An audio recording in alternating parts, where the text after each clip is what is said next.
माजिद मलिक और आप तमाम देखने और सुनने वालों को अस्सलाम वालेकुम।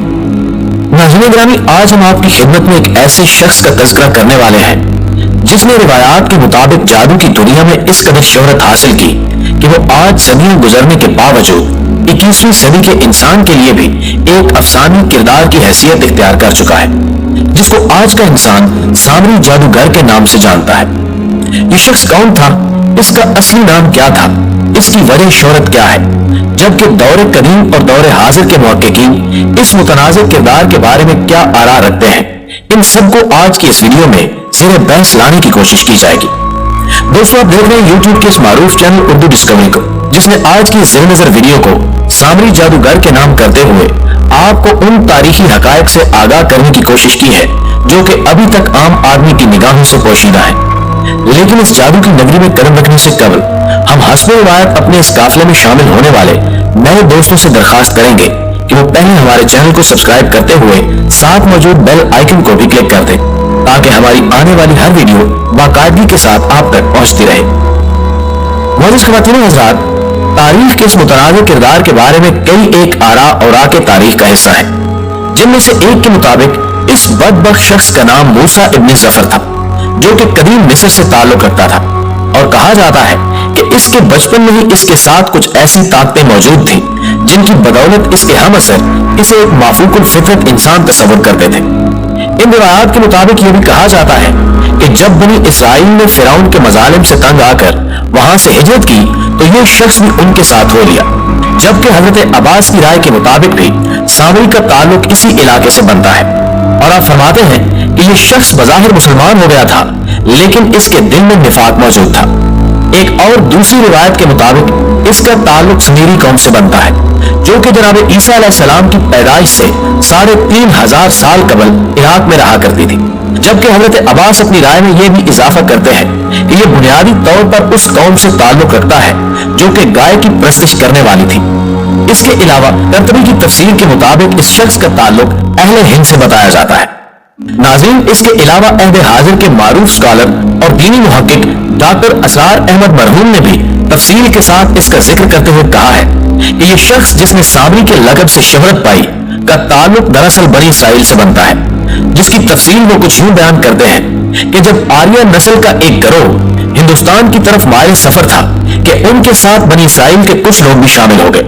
और उनके साथ हिंदुस्तान पहुंच गए। और बकौल उनके ये तकरीबन वही जमाना बनता है जब बनी इसराइल ने मिस्र से अपने खरूज का आगाज किया, और कदीम किताबों में बनी इसराइल के कुछ गुमशुदा कबीलों का तज़किरा भी मिलता है। डॉक्टर असरार अहमद मरहूम अपने इस नजरिए के हक में दलाल देते हुए कहते हैं कि चूंकि बनी इसराइल के उन कबाइल के अकायद के मुताबिक वो गाय की पूजा के कायल थे, और यही वजह है कि मखलूत तहजीब की वजह से हिंदुओं में भी इनके यहाँ यही अकायद दारा है, जिसकी वजह से आज हिंदू गाय माता की पूजा में मसरूफ है। और वो कहते हैं कि उन्हीं लोगों में सामरी भी शामिल था जो कि बाद हिंदुस्तान का मकीन हो गया।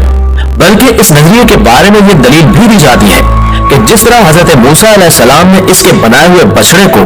आग में जलाकर उसकी राख को पानी की नजर कर दिया था, इसी रस्म से मुतासिर होकर आज हिंदू भी अपने मुर्दों को जलाने के बाद उनकी राख को गंगा के पानियों में बहा देते हैं। जबकि उनकी तरफ से दी गई ये दलील भी काबिल तवज्जो है कि हिंदू रस्म रिवाज के मुताबिक वो ज्यादातर अपने लिए जर्द रंग के लिबास को तरजीह देते हैं, और सूअ बनी इसराइल की गाय का भी यही मखसूस रंग बताया गया है। डॉक्टर साहब के मुताबिक इनके और हिंदुओं के रस्म रिवाज और तमद्दुन में इस कदर मुमासलत पाई जाती है कि ये गुमान किया जा सकता है कि बुनियादी तौर पर इन दोनों का ताल्लुक किसी एक ही मकबरे फिक्र से जोड़ा जा सके। इसके अलावा ये रिवायत भी मौत पर समझी जाती है कि जब सामरी ने हजरत मूसा अलैहिस्सलाम की गैरहाजिरी में बनी इसराइल से उनके जेवरात लेकर, जो कि उन्होंने मिस्रियों से बतौर कर्ज लेकर वापस ना किए थे, को आग में गर्म करने के बाद जब उनसे एक सोने का बछड़ा तैयार किया और उसके बाद उसके मुंह में एक मुश्त भर खाक भर दी, जिसके बाद उस बछड़े के मुंह से आवाजें निकलना शुरू हो गई, तो लोग उसकी पूजा पर रजामंद हो गए। हमारी दीनी रिवायात के मुताबिक जब हजरत मूसा अलैहिस्सलाम को हितूर से अपने 40 दिन के कयाम के बाद वापस तशरीफ लाए, तो आपने ना सिर्फ बनी इसराइल को सख्त बुरा भला कहा, बल्कि अपने भाई हारून अलैहिस्सलाम पर भी खफा हुए और फिर आखिर में उन्होंने सामरी की तरफ मुतवज्जो होते हुए कहा कि तुम्हारी सजा यही तजवीज की गई है कि इसके बाद तू मर्ज़ जनून का शिकार हो जाए और पागलों जैसी हरकतें करता हुआ मर जाए,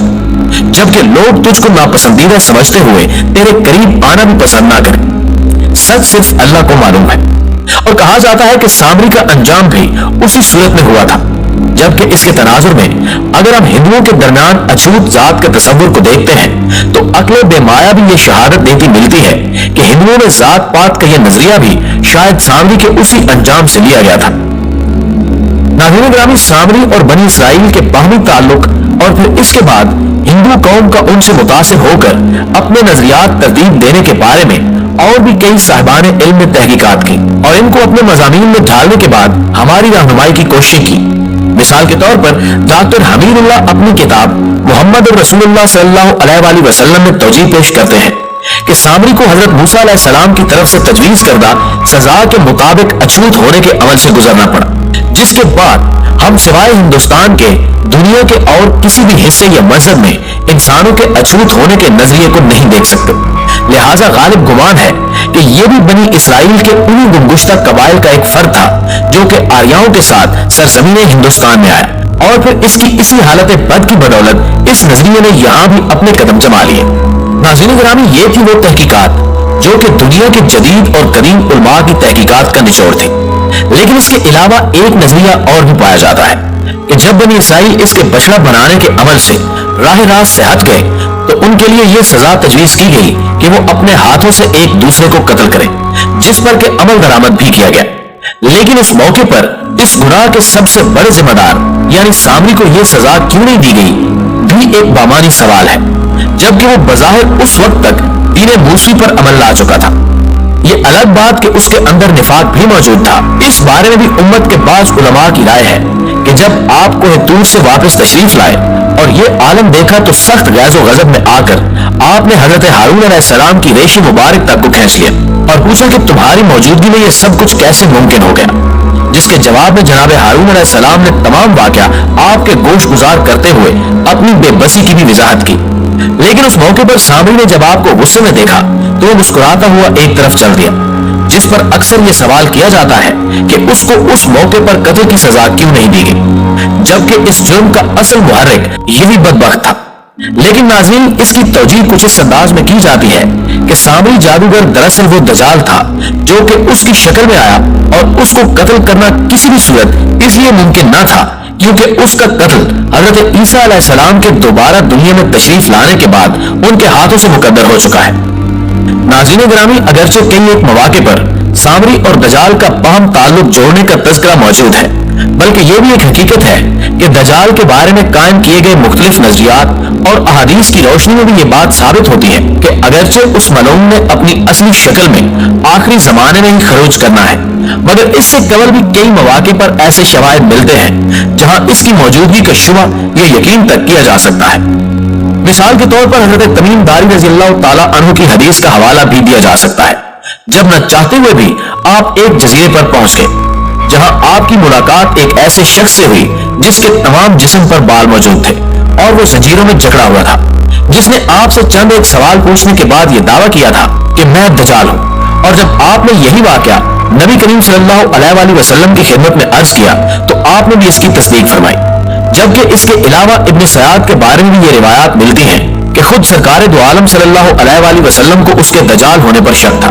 बहर सूरत, हमारा आज का मौजूद सुखन दजाल नहीं बल्कि सामरी है, जिसका ताल्लुक कई हवालों से बनी इसराइल के साथ साबित होता है। दोस्तों, हमें पूरी उम्मीद है कि हमारी आज की वीडियो आपको पसंद आई होगी। वीडियो पसंद आने की सूरत में से लाइक कीजिए, फेसबुक और व्हाट्सएप पर अपने दीगर दोस्तों के साथ शेयर करते हुए हमारी हौसला अफजाई कीजिए और कमेंट बॉक्स में हमें अपनी कीमती तजावीज़ से जरूर आगाह रखिएगा। हमारी अगली वीडियो आने तक आपका, हमारा, हम सबका खुदा निगहदार।